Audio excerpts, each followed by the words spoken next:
सेपरि Kamakhyanagar Purvanchal range Kankadahad जंगल में सप्ताह व्यापी निया जलुवा अभियोग रेंजर बाटगाँ डोलिया कंटापाड़ कंकड़ाहाड़ हलदीकुंडी रहणी गंगामुंडा कानपुरा आदि जंगल में निया लगी पशुपक्षी प्रति विपद सृष्टि होइछि। जंगल में निया जोगु आखपाख अंचल तापमात्रा बढ़िबार लगी। सेपटे गरीब आदिवासी मानक जीविका प्रभावित हेउथुवा अभियोग होइछि।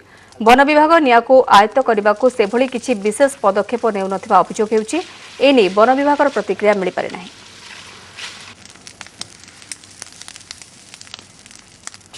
निया तो लगी बहुत माने भयंकर परिका जना पड़ू कहीं आख पाखे जिते सब चाड़ घर अच्छी से लगी जापे आ जंगल जो निया लगिगला जीवजंतु माने भी माने बहुत नष्ट हो गले।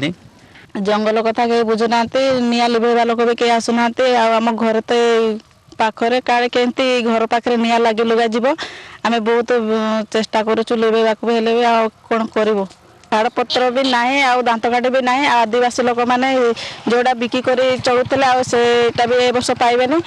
कामाख्यानगर पूर्वांचल रेंज कंकड़ाहाड़ ब्लॉक जंगल अववाहिकार एवं लगी भयावह निया सप्ताह व्यापी लगी निया जंगल जंतु गाँ मुहां होता बेले किसी जंतु जंगल में मृत्युवरण करुवा देखा देछि।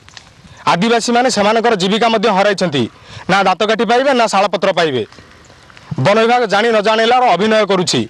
किछि ग्रामवासी निजे निया को लिभौथिला बेले वन विभाग तरफ सेमिति कोनोसी कार्यानुष्ठान निया जाउथुवा देखिया को मिलु नाही।